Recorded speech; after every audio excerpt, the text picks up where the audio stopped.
A fake LeBron James autograph card was sold on eBay, and we've got some updates on what the current PSA backlog looks like. Stay tuned.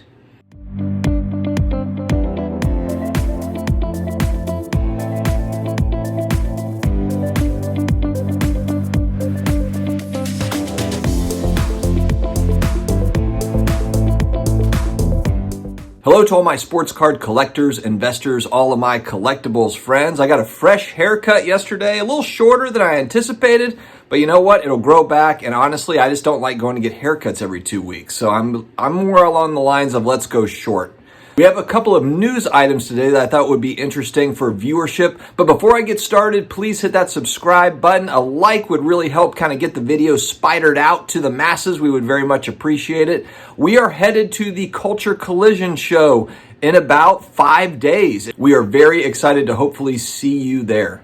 All right, as I was perusing the old Instagram, I came across Card Porn. They do a very, very good job with these types of stories, and they actually do a good job, too, of figuring out how to get in touch with, whether it be Golden Auctions or PWCC or whichever auction house it is that might have a fake card for sale. They are very good at notifying these particular auction houses to hopefully stop these sorts of things from happening. So essentially what this is, it's an SP Authentic Upper Deck LeBron James autograph card. Awesome card, right? But it did turn out to be fake. And actually, you know, if you're somebody that looks at a lot of cards, maybe a lot of the LeBron auto cards, maybe this is an easy catch for you. Also, maybe if you're holding it in hand, the card stock maybe gives it away to some degree. But I mean, just looking at the way the card looks online, to me, there wasn't a lot of obvious signs that this card was fake. Now, again, if I was maybe holding it in hand, seeing it at a show, maybe I would think otherwise. But the reality is that these fakes are getting really, really good. And they point out here in the video, what gave it away was the hologram in the bottom corner. The Upper Deck hologram just doesn't look right. It looks off. But I mean, outside of that, it doesn't, I mean, that's really kind of the only signal that I saw that really kind of gave it away. This is a raw card. It did not go through a grading company. And, you know, this is a big part of the reason why eBay has come up with their authentication program. And this card was sold on eBay at the end of January before they had their authentication program in place. Now, I think the obvious thing is just for raw cards, especially expensive raw cards, I definitely agree. This should be some sort of an option for buyers, because there is this stuff floating around, unfortunately, and it can be really, really costly. So for people that are wondering, why does eBay have this program in place? It's exactly for this reason. These types of cards that slip through the cracks. The idea is to just get these off of the market and, you know, stop these sorts of sales from happening. Because as we always talk about, when you have big money in a market, you are going to have this type of stuff that pops up. So just a reminder to do your due diligence, and also just buying expensive raw cards.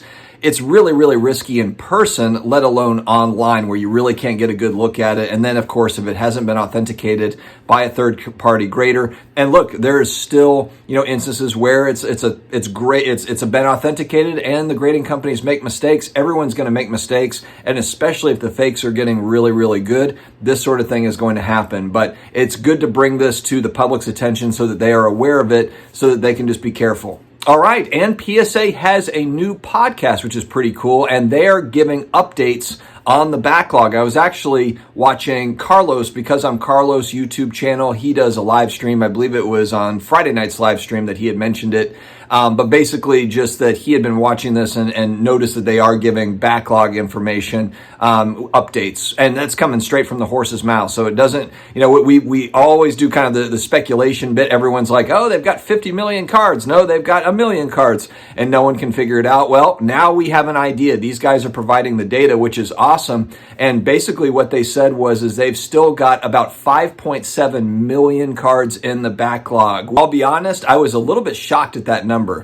Just because I thought that, you know, there would be a lot less than that, frankly. I thought we were talking more in the 2, 3, maybe 4 million range. But then it also gets you thinking, too, really like going back a year, how many cards they had coming in and how they had to shut down. That must have meant that it's at one point before they shut down, they must have been in the 10 million plus range, maybe 15 million cards in that backlog before they really started, you know, hiring more and humming through that backlog. They must have had a tremendous amount of cards to still have 5.7 147 million cards left to grade. And then, of course, you're kind of wondering, okay, which cards are left, which cards are coming back, because of course that's going to affect supply that's hitting the market. My friend Brad, the comeback card investor, just did a PSA reveal where he had 1 million base cards of Peyton Manning and Drew Brees, etc. I think he had 347 cards or 350 cards that came back from PSA. And the assumption is that's probably a lot of the backlog is that sort of stuff. But man, when you're talking about almost 6 million cards, it could be all sorts of different things. So, it'll be interesting to see kind of what these population reports look like as we get to the end of the year when they're really, really caught up on a lot of the base stuff, etc. So guys, let me know your thoughts on these couple of stories. I thought they were both interesting and worthy of sharing. I hope that you guys are having an excellent weekend so far. Stay healthy, stay awesome, and I will talk to you again later.